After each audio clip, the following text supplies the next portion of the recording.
Bom dia, segundo ano, tudo bom com vocês? Vamos aqui explicar o capítulo 8, lógica aristotélica e simbólica. Lógica não é um dos assuntos mais queridos de se explicar, vamos colocar assim, porque ele é bem complexo. Então a gente vai trabalhar de um jeito que vocês consigam entender. Eu vou fazer este vídeo, eu explicando, e vou publicar um outro de um outro professor de outra abordagem, talvez um ou outro vocês entendam, tá bom? Então vai funcionar mais ou menos assim, uma dinâmica, a gente vai passando os slides, como está aqui, e vamos explicando. Então o que nós queremos nesse capítulo? Entender e compreender a importância de lógica, identificar o que são falácias, que são argumentos falsos, distinguir argumentos válidos e não válidos, aplicar regras de silogismo, identificar diferentes tipos de argumentos e reconhecer os conectivos lógicos, tá? É o que pretendemos hoje. Então, de pegada, nós trazemos aqui um texto, eu trouxe um texto para vocês, que já é no início do livro, está no início do livro ali, vamos ampliar um pouco aqui para ler, para a gente entender mais ou menos um argumento do uso das palavras, onde que se aplica um pouco da lógica, tá? É justo que o que é justo seja seguido. É necessário que o que é mais forte seja seguido. A justiça sem força é impotente. A força sem justiça é tirânica. A justiça sem força será contestada, porque é sempre maus. A força sem a justiça será acusada. É preciso, pois, reunir a justiça e a força, e, desta forma, fazer com que o que é justo seja forte e o que é forte seja justo. A justiça é sujeita a disputas. A força é muito reconhecível e sem disputa. Assim, não se pode dar força à justiça, porque a força contradisse a justiça, dizendo que esta era injusta e que ela que era justa. E assim, não podendo fazer com que o que é justo fosse forte, fez que o que é forte fosse justo. Esse textinho serve, é de Pascal, ele serve para argumentar a questão da... Era fácil, o texto era extremamente fácil, era dizer que justiça sem força não vai ter justiça e que a força sem justiça ela é má. Então, mas ele usa um cabedal lógico de argumentos para tentar justificar isso. Já a tirinha do Agar ela é bem mais simples, onde que o frade diz para Agar que a pena é mais forte que a espada, que é para ele largar a espada que a pena é mais forte. E ele diz, é mesmo? E o que tem nessa tinta? É venenosa? Porque se vocês já acompanham o Agar nessas aulas de português e filosofia, Agar é violento, Agar o bárbaro, né? Ele é tirânico, ele só conhece a força, né? Então há umas duas questões aqui sobre a força para a gente estudar o que é lógica, tá? O primeiro texto mostra onde que é empregado o raciocínio lógico. Por que estudar lógica? Lógica é aquela história para não ser enganado. Um argumento lógico é o argumento onde que a gente se expressa de tal forma que as pessoas nos entendam e a gente não se contradiga. Tu vai encontrar lógica em dois lugares principalmente, assim que é mais aplicável: direito, faculdade de direito, ser advogado, e na matemática. A lógica simbólica se refere à matemática, onde que tu vai achar. Então a lógica, o quadradinho de baixo aqui, ó, onde que eu vou botar meu rostinho aqui, ó, a lógica, ou seja, a lógica é o instrumento da razão que nos ajuda a distinguir uma conclusão correta de uma falsa, um argumento válido do não válido, tá?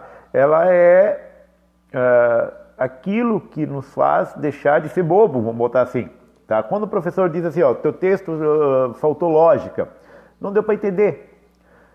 Se tu vai contar uma história pro teu pai que tu chegou tarde em casa porque tu estava na casa do João e foi visto no centro, tu já te contradisse. A tua mentira foi pega no pulo.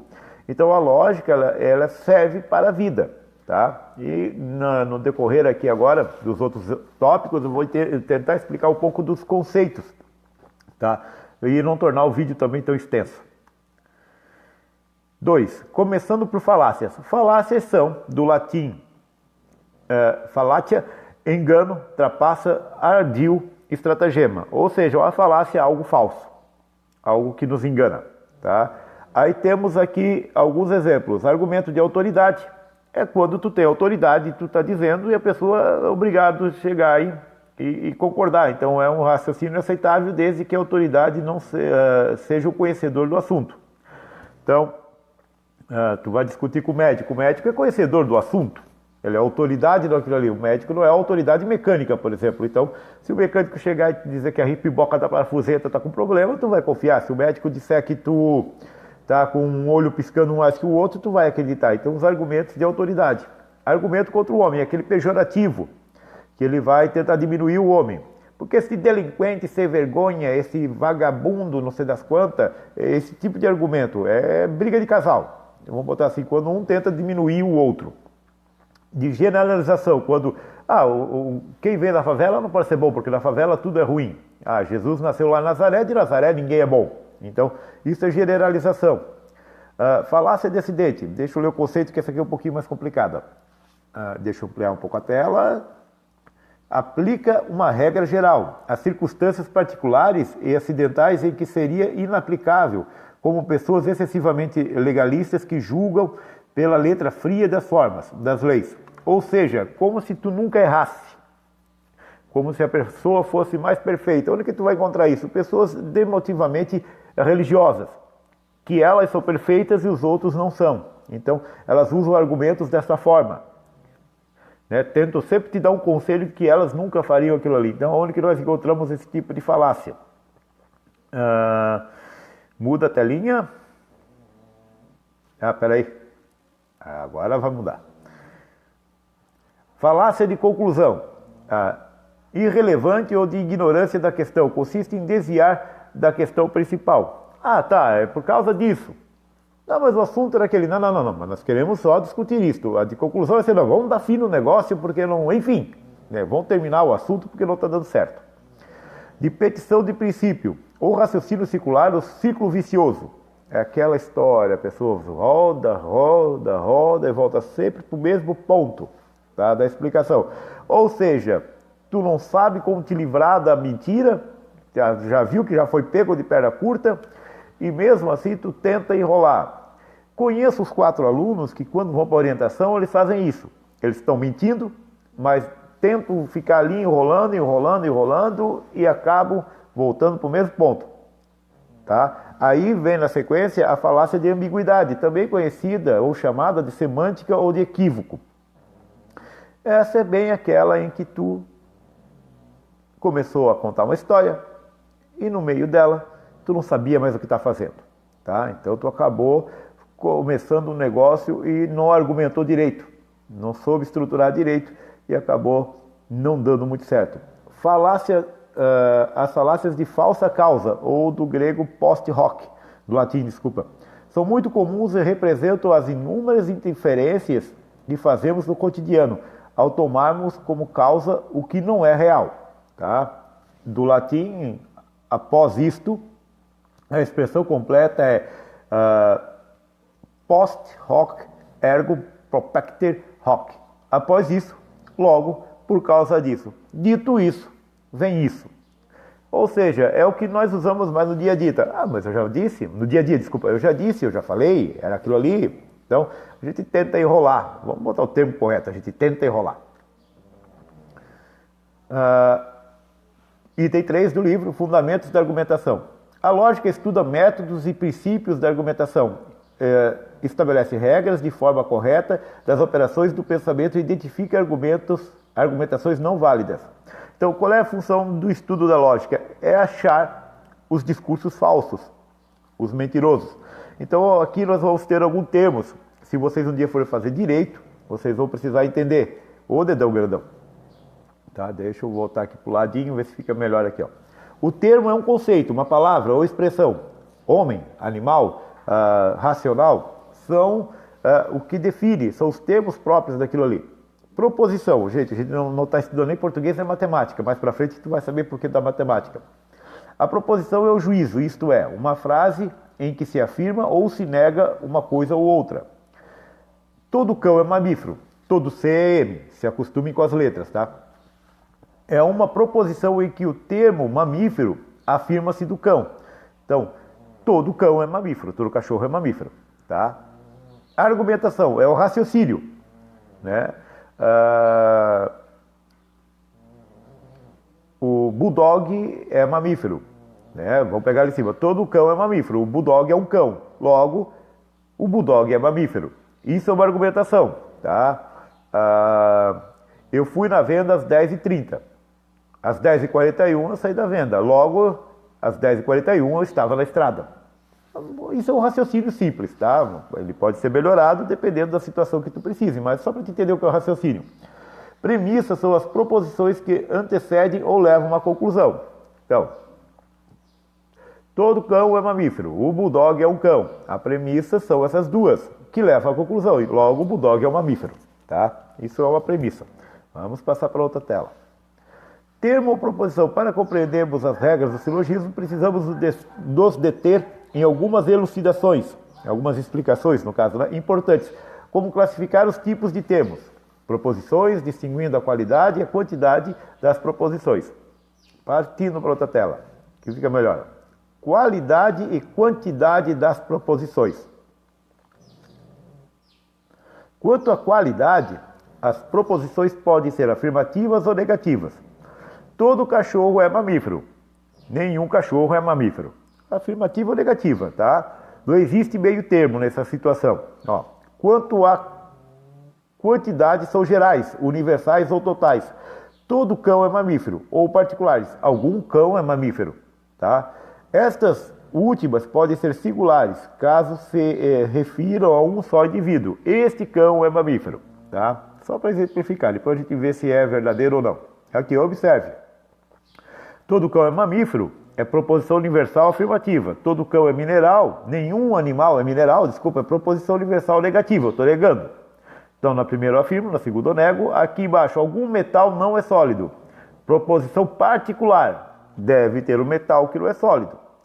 E a última, Sócrates é mortal, proposição singular afirmativa. O indivíduo Sócrates, a pessoa Sócrates, é mortal.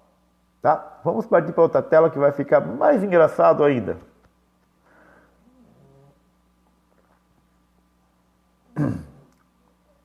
Agora vem a brincadeira dos círculos e da matemática, tá? Então, a extensão do termos. A extensão de um termo é sua amplitude, isto é, a coleção de todos os seres que o termo designa no contexto da proposição. É fácil identificar a extensão do sujeito, por exemplo, a flor. O artigo pressupõe a totalidade das flores, alguma flor ou esta flor. Tá, vamos melhorar aqui no exemplo, tá? Nos exemplos aqui. Todo paulista é brasileiro, tá? Então, referido-se ao paulista. O termo brasileiro tem extensão particular, não é tomado universalmente, ou seja, apenas uma parte dos brasileiros é composta de paulistas. Pode ver aqui, ó,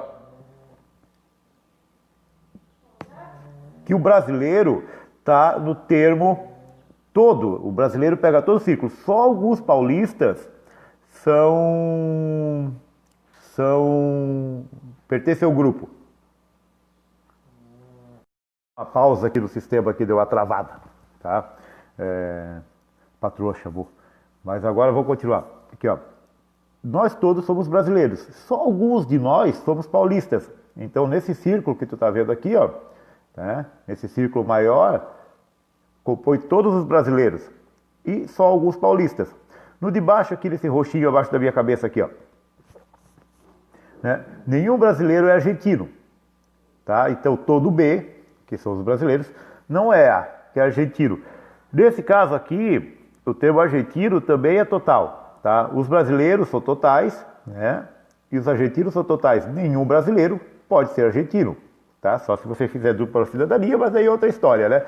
Mas aqui o contexto, quem nasce no lugar é diferente do outro, e vamos fazer o jogo da seleção e tacar de pau. Algum paulista é solteiro. Aí nós estamos falando da totalidade, todos os paulistas, e alguns são solteiros. Então já é diferente. Então essa proposição, ambos os termos têm extensão particular. E aqui embaixo aqui, ó, o termo mulher, né? Alguma mulher não é jovem, tá? Alguma M não é J. O termo mulher tem extensão particular do termo jovem, que tem extensão total geral, né? Então nós estamos falando dos jovens. Então desse círculo de pessoas que estamos aqui, né? Alguma mulher, que são todas mulheres, não é jovem. Quer dizer que só fica um pedacinho pequititinho aqui, ó, das duas intersecções, que não é jovem, tá bom? Só para entender essas bolotinhas aqui. Esse quadro aqui fica, opa, O dedo foi mais forte que a... O problema é voltar depois, né? Passar é fácil, o problema é retornar. Vamos retornar, vamos retornar, vamos retornar. Pronto, retornamos quadro de oposições. Então, vamos identificar cada proposição com a vogal. Então, A é afirmativa, E é negativa, I é afirmativa e O são negativas. Para exemplificar, vamos da proposição geral afirmativa. Todo F é G. Todo flamenguista é gabola. Tá? Os flamenguistas, calma aí, tá? Então vamos lá. Afirmativa, aqui no A, primeiro aqui em cima. Ó. Todo flamenguista é gabola. Automaticamente, o que eu vou ter? Ou eu tenho a contraditória, ou eu tenho as subalternas. Então a contraditória seria: nenhum flamenguista é gabola. Todos eles são gente boa e não ficam se vangloriando de nada. A subalterna, para baixo aqui, ó, algum flamenguista é gabola. Só um ou outro que é gabola. Se eu pular para cá, eu tenho a negativa e eu tenho a subalterna da negativa. Algum flamenguista não é gabola. Então, e aqui é contraditório, ó. Para cá e para cá é contraditório.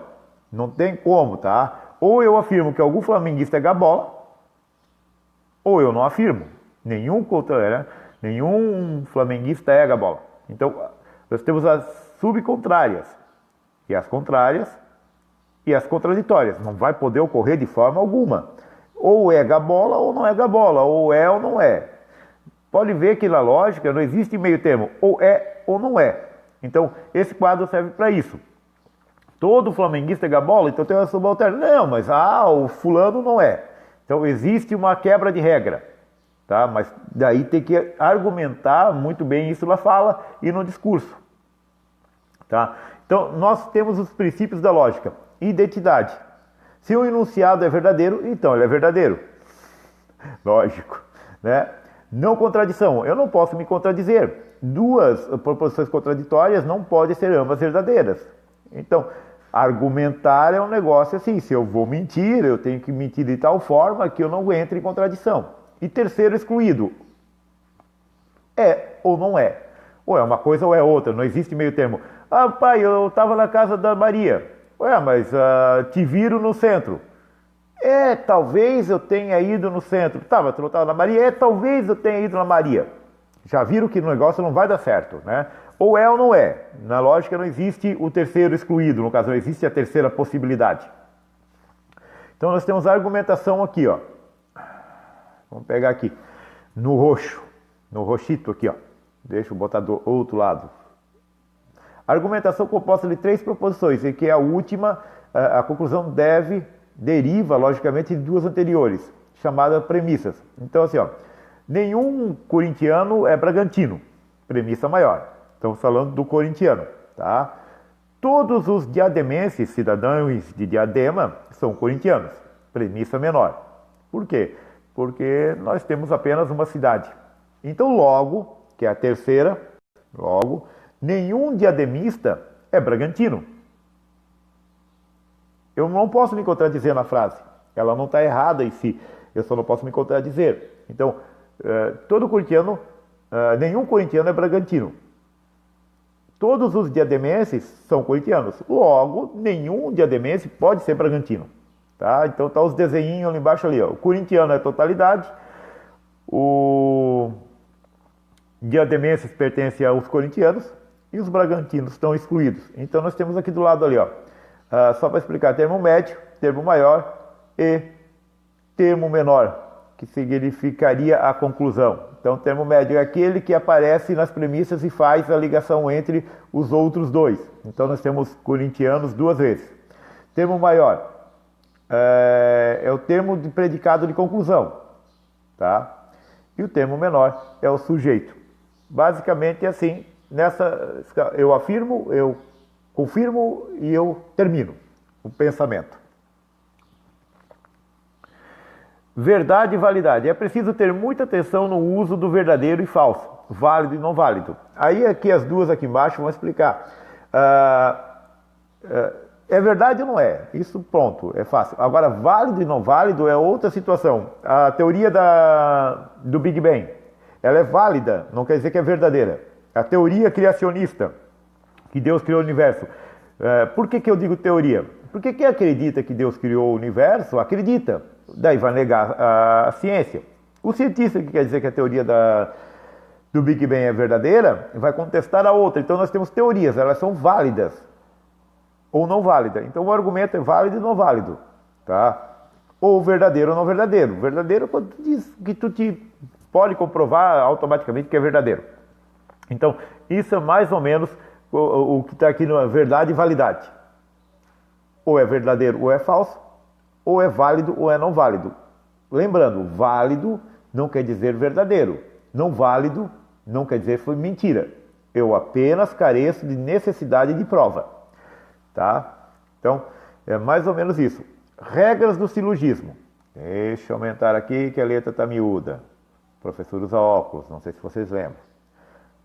Só vou ler, tá? Depois tem os exemplos. O silogismo só deve ter 3 termos. O maior, o menor e o médio. Né?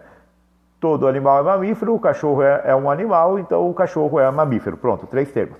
De 2 premissas negativas, nada resulta. Eu neguei, não tem conclusão. De 2 premissas particulares, nada resulta. Tá? O termo médio nunca... Calma. O termo médio nunca entra na conclusão. Tá? O termo médio deve ser total pelo menos uma vez. Nenhum termo pode ser total na conclusão sem ser total nas premissas. Os exemplos vão vir depois, tá? De 2 premissas afirmativas, não se conclui uma negativa. Ou seja, não pode não ser. Tá? Ou é negativo ou é positivo. Ou é positivo. Tá, entenderam, né? Ou nega ou afirma. A conclusão segue sempre a premissa mais fraca. Se nas premissas uma delas for negativa, a conclusão deverá ser negativa. Se uma for particular, a conclusão deverá ser particular. Ali ficou articular, é particular. Tá? Não vai passar a tela se não diminuir a tela. Aqui então nós temos o exemplo aqui, ó. Deixa eu botar para o lado aqui. Todos os cães são mamíferos. Todos os gatos são mamíferos. Logo, todos os gatos são cães. Premissas verdadeiras. As 2 primeiras são verdadeiras. Todo gato é mamífero, todo cachorro é mamífero. Mas a conclusão é falsa. Tá? Por quê? Porque um gato não pode ser um cachorro. Tá bom? Essa é simples de explicar. Todos os homens são louros. Pedro é homem, logo Pedro é louro. A princípio tu acha que é mentira, mas o argumento não se contradiz. Eu não posso me contradizer. Tá? Ó, a primeira premissa é falsa, a segunda é verdadeira. Apressadamente concluímos que o raciocínio não é válido, é engano. Estamos diante de um argumento logicamente válido, porque eu não me contradisse. Entenderam? Para a lógica eu não posso me contradizer. Não quer dizer se eu estou falando a verdade ou não.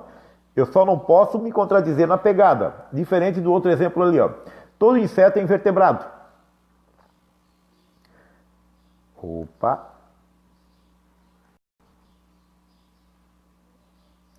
Vai voltar ou não vai? Voltou demais.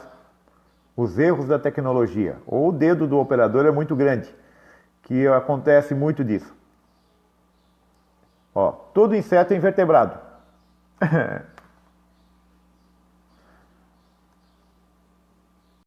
Um dia dá certo isso aqui, ó. Todo inseto é invertebrado.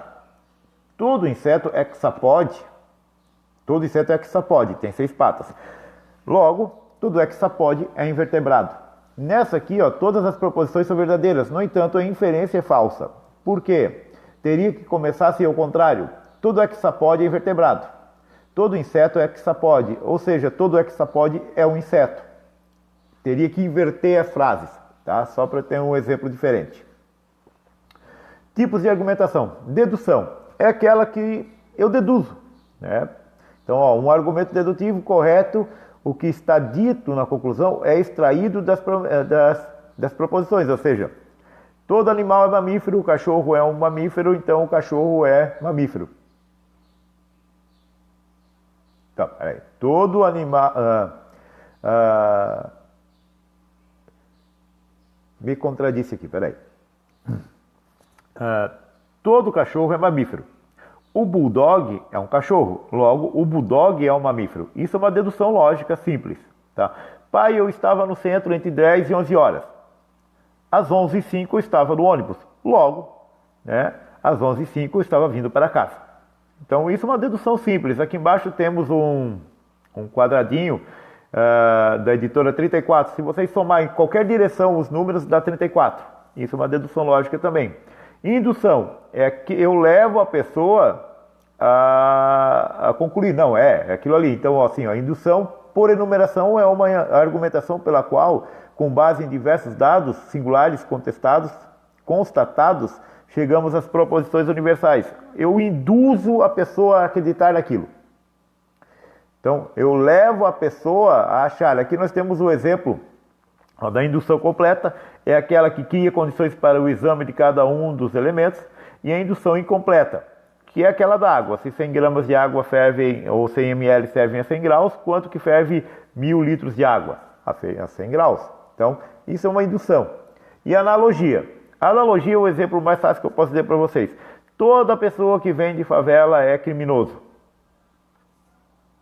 Isso é uma analogia. Algumas pessoas que moram em favelas são criminosas. Algumas pessoas que moram em mansões também são criminosas. Então, a analogia me leva a ter uma ideia falsa. Me leva a uma visão errada das coisas, tá? Aí nós também podemos ter... teu pai tem colesterol, tua mãe tem colesterol, logo tu terá colesterol. Não, tá? Daí, nesse exemplo, eu já dei 2, indução e analogia, tá bom? Partindo para outra tela que o vídeo está ficando grandão já. Lógica simbólica eu não vou explicar porque vocês já tiveram uma ideia. Lógica simbólica é aquela que usa letras no lugar de palavras. Todo C é D, tá? Todo corintiano é... Não, todo mamífero, todo M, né? Todo cão é M, todo C é M. O que usa letras, tá? É que nem vocês na matemática em que x igual a y, tá? É só um exemplo, é onde que é usado a lógica simbólica, tá? Terminando aqui nossa apresentação toda cheia de cortes e recortes, mas é parte da tecnologia da vida, nem sempre dá certo tudo numa pegada só. Mas só para entender que lógica, deixa eu achar a câmera aqui, que lógica ela é assim, é para ti não ser enganado na vida, para te argumentar, para te escrever bem, para te falar bem, para te entender quando as pessoas estão também tentando te enganar. Tá bom, galera? Abraço, obrigado a todos.